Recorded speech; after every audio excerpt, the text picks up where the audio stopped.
अतीक अहमद और उनके भाई अशरफ को 2 रोज कबल दिन दिहाड़े कैमरों के सामने कत्ल किया गया। अतीक कोई फरिश्ता नहीं थे। अतीक एक माफिया थे। अब माफिया का अंत जो होता है वो इसी प्रकार होता है जैसे हुआ। एक माफिया जब पैदा होता है तो उसके नाम की एक गोली बन जाती है।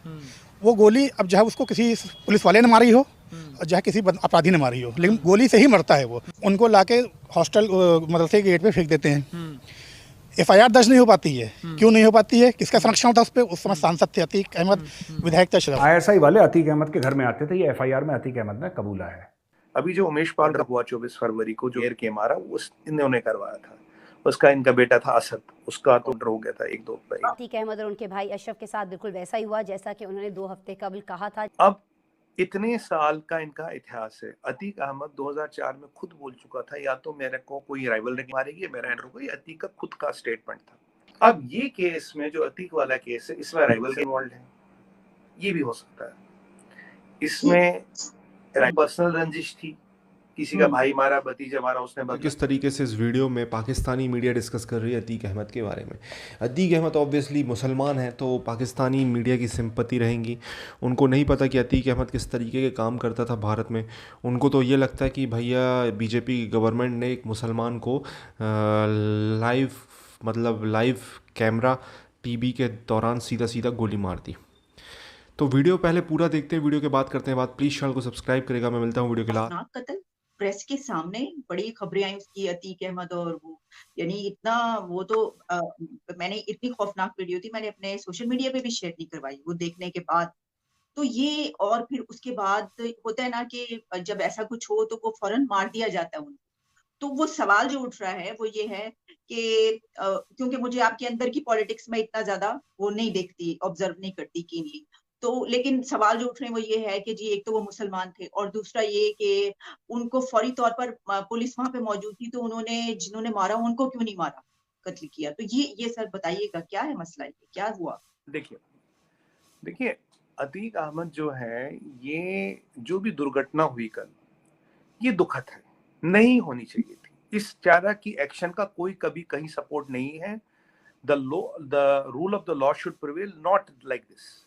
तो पहली बात तो मैं आपको क्लियर कर दूं, this is very unfortunate what has happened. अब इसमें 2-3 चीजें हैं, मैं आपको सिस्टमेटिकली बता देता हूँ। पहली बात है, अतीक और अशरफ के, अतीक के अगेंस्ट करीब 125-150 एफआईआर है। एफआईआर आप जानती है ना क्या होता है? First information report. अशरफ के खिलाफ ये है। अतीक 2 या 3 बार एमएलए रह चुके थे और एक बार एमपी रह चुके थे। ये समाजवादी पार्टी में एक मायावती जी पे हमला हुआ था, बीएसपी की लीडर, उनमें इनका हाथ था। लैंड ग्रैबिंग का हाथ था, और मल्टीपल केसेस इन पे थे, मल्टीपल केसेस इन पे थे। और पूरा ये मतलब एक और लॉर्ड टाइप था अतीक अहमद और भाई अशरफ। अभी जो उमेश पाल हुआ 24 फरवरी को जो के मारा, उस इन्होंने करवाया था। उसका इनका बेटा था असद, उसका तो हो गया था 1-2 दिन पहले। मैंने पढ़ा कतर नहीं हुआ था, पुलिस पे फायरिंग की तो आपस में वो किया। 2 बेटे इनके बड़े वाले जेल में, 2 बेटे रिमांड होम में, छोटे अन्ना बैलिक है। इनकी वाइफ भी को अक्यूज्ड है, वो भी फरार है बाय द वे, शाइस्ता।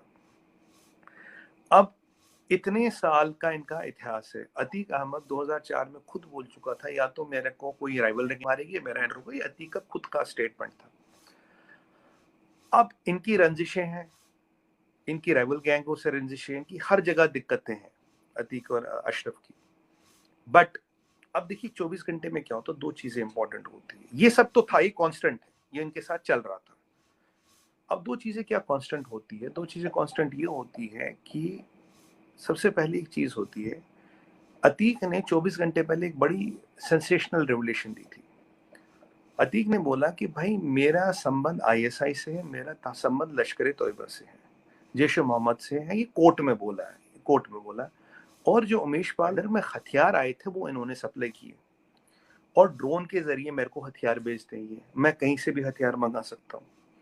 और फिर अतीक ने भी बोला, आप चाहो तो मैं आपकी हेल्प कर सकता हूँ, जो राजस्थान में हथियार आते, कौन आता, कहाँ से आते हैं, मैं आपको वहां उनको पकड़वाने में उनकी हेल्प कर। ये कोर्ट में है, ये कोई मीडिया की स्पेकुलेशन, ये कोर्ट में बयान दिया है। दूसरी चीज बताओ आपको, दूसरी चीज, 3 चीजें हैं। दूसरी चीज, अशरफ ने एक चिट्ठी लिखी है, सील्ड एनवेलप, बोला एक योगी आदित्यनाथ जी को जाएगी, एक चीफ जस्टिस ऑफ इंडिया को जाएगी, और एक chief justice of high court को जाएगी। उसमें कुछ रेवलेशन है कि अगर मैं 10-15 दिन में मारा जाऊं या कुछ हो जाए, ये इन तीन चीजों तक 3 बंदों तक ये चिट्ठी पहुंचाए।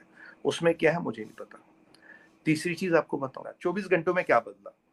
तीसरी चीज जो बदली, G20 का अधिवेशन हो रहा है कश्मीर में। हमारे पास क्रेडिबल इंटेल है कि इसको डिस्टर्ब करेगा पाकिस्तान, कुछ बड़ा या कुछ छोटा करने के चक्कर में घूम रहा है। जो भी प्रिवेंटिव मेजर्स लेने हमने ले लिए। अब ये जो अतीक का खुद रेवलेशन है कोर्ट में कि भाई मेरे संबंध है, अब यहां अटकले अनुमान ये लगाया जा रहा है, did Atiq know something, was Atiq going to reveal something, was Atiq going to talk about कि यहाँ और कौन कौन लोग हैं, नेटवर्क कहाँ है, G20 में क्या हो रहा है। बाकी जो उसकी गैंग, देखिए उसकी जान को हमेशा खतरा था, तो उसकी जान का हमेशा खतरा है। बट ऐसा क्या हुआ कि अतीक को छुप कराया गया इतना रिस्क लेते हुए पुलिस वालों के सामने, और तीनों शूटरों ने सरेंडर किया।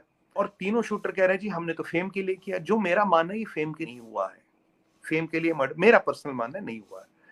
अब जो पुलिस वाले वहां थे उनको सस्पेंड कर दिया गया, जुडिशियल इंक्वायरी लगाई गई, 2 महीने में मिनिस्ट्री ऑफ होम अफेयर्स और सीएम को रिपोर्ट जाएगी। क्योंकि आलके जी मुझे लगता है, और ये जो चिट्ठी वाला मैंने आपको एंगल बताया कि अशरफ ने चिट्ठी लिखी है, उसके वकील ने आज बोला कि मुझे इन 3 लोगों तक पहुंचानी है। अब क्या अशरफ या अतीक कुछ बड़ा खुलासा करने वाले थे? क्या कोई बड़ा नेटवर्क मिलने वाला था?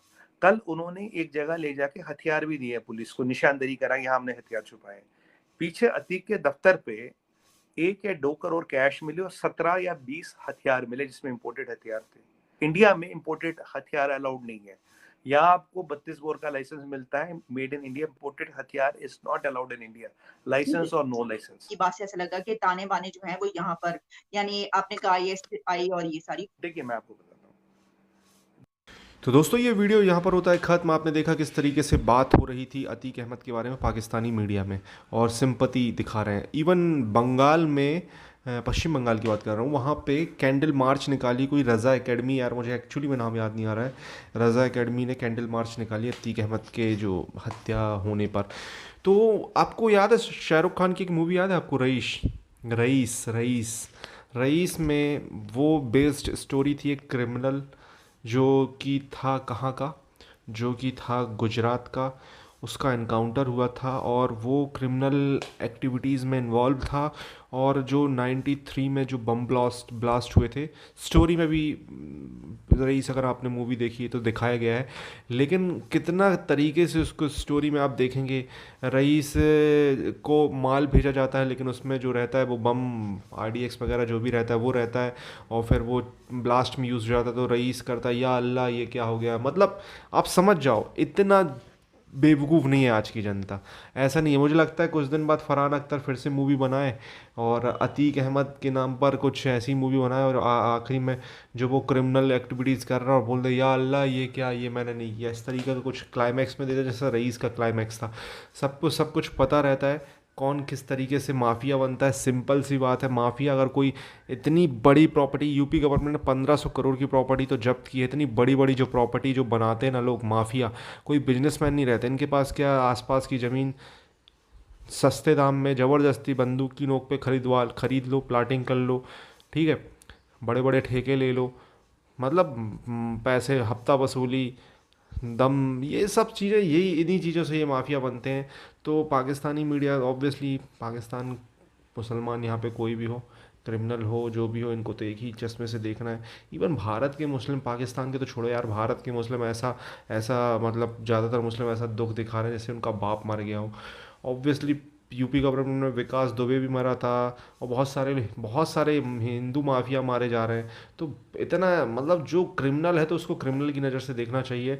और अतीक अहमद छोटा मोटा माफिया नहीं था यार, मतलब इसकी टक्कर का माफिया तो अब यूपी में शायद ही मतलब बचा हो, इतना बड़ा मतलब। और इसने अपनी मौत खुद बुलाई। उमेश पाल को दिन दहाड़े तुम्हारा बेटा हत्या कर रहा है, ऑब्वियसली दिन दहाड़े हत्या करेगा, और मतलब उसके बेटे को जाने की क्या ज़रूरत थी, किसी से मरवा देता तो शायद ना पता चलता। लेकिन अब कैमरे में फ़ोटो आ रही, मतलब एरिया में ये भौकाल दिखाना चाहते हैं कि भैया हम ही हैं यहाँ के, दिन दहाड़े हत्या करेंगे।